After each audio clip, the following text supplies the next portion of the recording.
Good morning to all of you बच्चों। आज ई class में कक्षा 10A विषय गृह विज्ञान में अध्ययन किया जाएगा। जैसा कि चैप्टर चल ही रहा है प्राकृतिक तथा कृत्रिम श्वसन। इसमें हमने बच्चों तमाम तरह की चीज़ें आपसे बताई। प्राकृतिक श्वसन क्या है, कृत्रिम श्वसन क्या है, प्राकृतिक श्वसन का उपयोग करते समय किन किन बातों का ध्यान देना चाहिए, कृत्रिम श्वसन में कौन कौन सी विधियां होती हैं, किस तरह से कृत्रिम श्वसन दिया जाता है।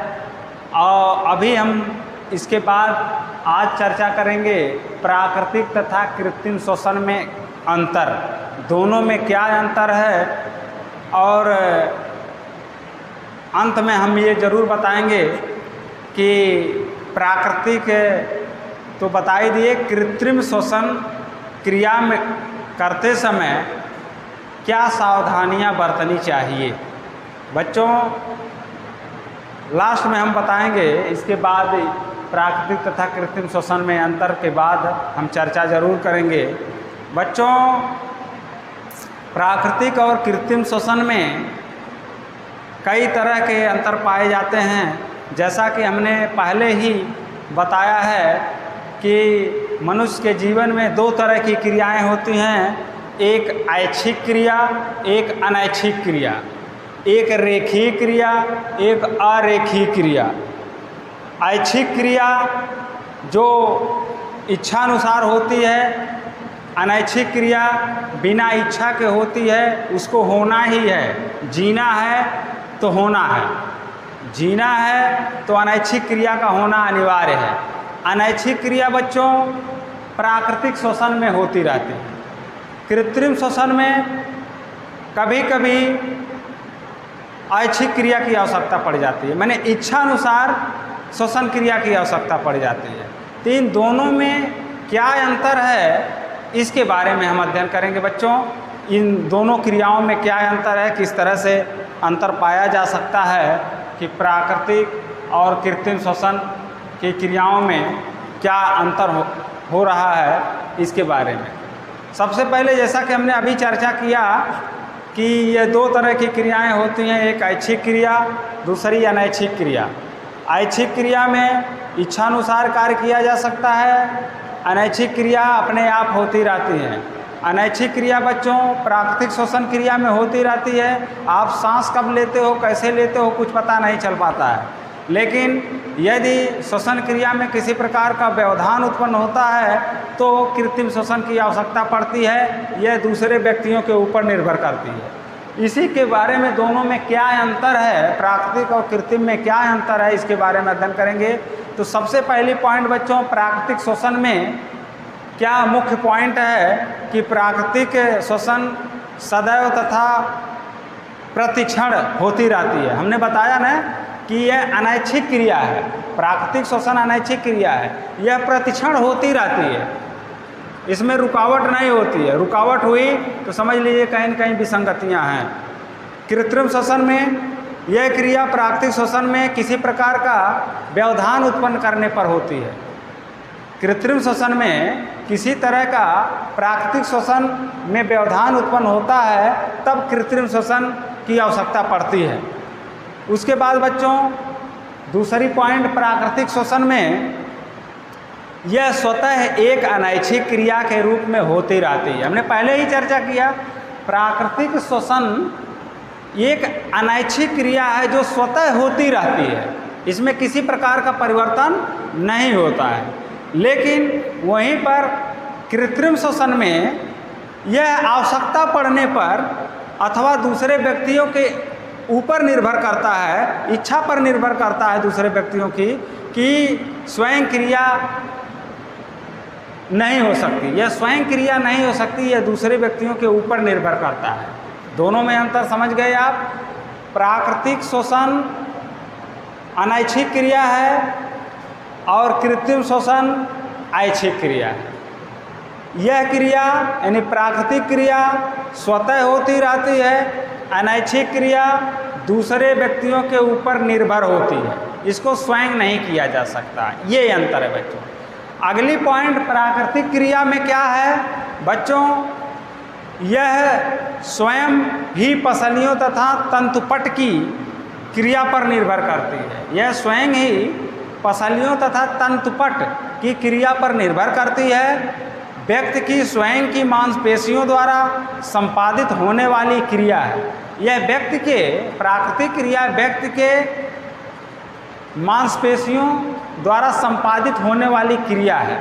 यदि उनकी मांसपेशियां सक्रिय रूप से कार्य कर रही हैं तो ऑक्सीजन की क्रिया होती रहेगी। यदि मांसपेशियां नहीं कार्य कर रही हैं, यानी व्यक्ति जीवित है, सजीव है, तो उसका कार्य मांसपेशियां, पसलियां, कोशिकाएं ये सब कर रहे हैं। यदि नहीं जीवित है तो ये सब कृत्रिम श्वसन क्रिया पर निर्भर करता है।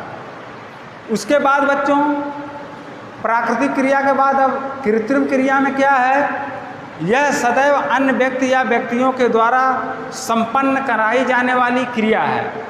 यानी पहले बताए कि कृत्रिम क्रिया यह दूसरे व्यक्तियों के द्वारा कराई जाने वाली एक क्रिया है तथा दूसरे व्यक्ति को इसमें श्रम करना होता है और उन्हीं के द्वारा यह क्रिया पूर्ण होती है। बच्चों यह एक शब्दों में आप समझ लीजिए कि प्राकृतिक क्रिया स्वतः होने वाली क्रिया है और कृत्रिम क्रिया, कृत्रिम श्वसन, यह दूसरे व्यक्तियों के ऊपर निर्भर करता है। बस यही समझ लीजिए। उसके बाद प्राकृतिक क्रिया में अगली पॉइंट आप जान लीजिए क्या होनी चाहिए, यह एक ही विधि के द्वारा होने वाली क्रिया है। प्राकृतिक क्रिया एक ही विधियों के द्वारा होने वाली श्वसन क्रिया है, जबकि कृत्रिम श्वसन में कई प्रकार की विधियां हैं। उसको कई विधियों द्वारा जो है व्यक्ति को श्वसन क्रिया कराई जा सकती है जिससे वह सही रह सकता है। यह स्थिति के अनुसार अलग अलग विधियों से की जाने वाली क्रिया है। बच्चों इस तरह से इसमें ये अंतर होता है, मतलब यह कहीं न कहीं स्वतः होने वाली क्रिया है, यह कहीं न कहीं दूसरे व्यक्तियों के ऊपर निर्भर होने वाली क्रिया है। इसमें वायुमंडल के अनुसार ही क्रिया होती है, इसमें व्यक्तियों के ऊपर होने वाली क्रिया है। इसमें एक ही प्रकार की क्रिया है, यानी प्राकृतिक श्वसन एक ही प्रकार से होने वाली क्रिया है, जबकि कृत्रिम श्वसन में कई प्रकार से होने वाली क्रिया। ये तरह तरह के अंतर हैं बच्चों। इस तरह से प्राकृतिक तथा कृत्रिम श्वसन में अंतर खत्म हुआ। अब हम अगली पॉइंट बताएंगे कृत्रिम श्वसन देते समय। कृत्रिम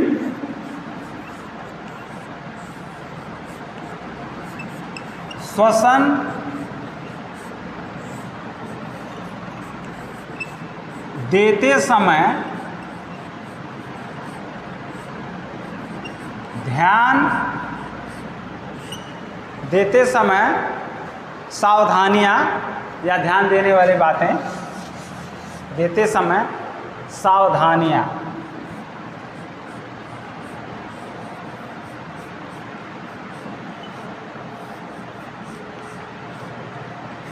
कृत्रिम श्वसन देते समय सावधानियां।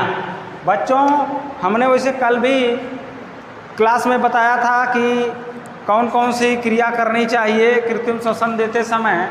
इन सब बातों का ध्यान हमने दिलाया था, लेकिन पुनः एक बार रिवाइज करते रहे हैं कि कृत्रिम श्वसन देते समय किन किन बातों को ध्यान में रखना चाहिए या क्या सावधानियां रखनी चाहिए। बच्चों कृत्रिम श्वसन देते समय सर्वप्रथम कृत्रिम श्वास देने से पहले यह देख लेना चाहिए कि घायल व्यक्ति के मुंह या नाक में कोई अवरोध तो उत्पन्न नहीं है। सबसे पहले यह देख लेना चाहिए कि जो घायल व्यक्ति है उसके श्वसन क्रिया वाले भाग पर किसी तरह का अवरोध तो उत्पन्न नहीं है, उसको ध्यान देकर निकालना चाहिए या उस पर सफाई करनी चाहिए या उस पर ध्यान देना चाहिए। दूसरी बात बच्चों, किसी घायल व्यक्ति की श्वास रुक रुक कर आ रही है हो तो उसे कृत्रिम श्वसन देना चाहिए, आरंभ कर देना चाहिए। यदि व्यक्ति को रुक रुक कर सांस आ रही है तो उसको कृत्रिम श्वसन देना चाहिए, इसका ध्यान रखना चाहिए। अगली पॉइंट बच्चों, यदि घायल को श्वास देने से पहले यह देख लेना चाहिए, घायल को श्वास देने से पहले यह देख लेना चाहिए कि उसके शरीर में स्पंदन क्रिया हो रही है कि नहीं, यानी वह व्यक्ति जीवित है कि नहीं, उसकी श्वसन क्रिया संचालित है कि नहीं, इसको देख लेना चाहिए। यदि संचालित नहीं है तो श्वसन क्रिया करने से कोई फायदा नहीं है। यदि उसके शरीर में स्पंदन क्रिया हो रही है तो श्वसन क्रिया देनी चाहिए, करनी चाहिए। यदि स्पंदन क्रिया नहीं हो रही है तो उसको श्वसन देने से कोई फायदा नहीं है, इसका ध्यान देना चाहिए। बच्चों, अगली पॉइंट जो है, किन बातों का ध्यान देना चाहिए? यदि घायल व्यक्ति के शरीर में स्पंदन हो रहा है और श्वास नहीं आ रही है, स्पंदन हो रहा है और श्वास नहीं आ रही है, तो इसका अभिप्राय यह है कि व्यक्ति जीवित है। इसका अभिप्राय यह है, स्पंदन हो रहा है और श्वास नहीं आ रही है, तो इसका मतलब व्यक्ति जीवित है। उस व्यक्ति को कृत्रिम श्वसन के माध्यम से श्वसन पुनः दिया जा सकता है। व्यक्ति जीवित है, शरीर में स्पंदन क्रिया हो रही है, यानी शरीर में मांसपेशियां हिल रही हैं, नसें चल रही हैं, लेकिन श्वसन क्रिया नहीं हो रही है। तो इसका तात्पर्य है बच्चों कि व्यक्ति जीवित है, कहीं ना कहीं उसको दिक्कत है, उसको तुरंत श्वसन क्रिया की व्यवस्था करनी चाहिए, कृत्रिम श्वसन की व्यवस्था करनी चाहिए। कृत्रिम श्वसन में बच्चों वही जो 3-4 विधियां हमने बताई है, शेफर विधि, सिल्वेस्टर विधि, लाबोर्ड विधि, ये सभी विधियों का उपयोग करना चाहिए। कई तरह की विधियां हैं। उसके बाद बच्चों अगली सावधानियां क्या बरतनी चाहिए? नंबर 1 अगला है, जब तक डॉक्टर रोगी के पास नहीं आ जाता है, जब तक कोई डॉक्टर या चिकित्सक रोगी व्यक्ति के पास नहीं आ जाता है, तब तक कृत्रिम श्वसन देते रहना चाहिए। इन सभी बातों का बच्चों ध्यान देना चाहिए। कृत्रिम श्वसन से दे देने से घायल व्यक्ति या रोगी व्यक्ति का जीवन बच सकता है, वह कुछ ज़िंदगी पा सकता है। उसको कुछ समय पश्चात कृत्रिम श्वसन देते हुए चिकित्सक के पास पहुंचाया जा सकता है, जहां उसका अच्छे से कुशल डॉक्टर द्वारा ट्रीटमेंट हो सके और वह सही व सुचारू रूप से स्वस्थ हो सकता है। बच्चों, इस तरह से प्राकृतिक और कृत्रिम श्वसन में ये सभी अंतर रहा। ये कृत्रिम श्वसन देते समय ये सब सावधानियां बरतनी चाहिए। ये सब बातें जो है करते हुए आज प्राकृतिक और कृत्रिम श्वसन का चैप्टर संपन्न हुआ, यानी समाप्त हुआ। अगले दिन अगले चैप्टर, नया चैप्टर शुरू करेंगे बच्चों। आज इतना ही। धन्यवाद बच्चों। थैंक यू बच्चों।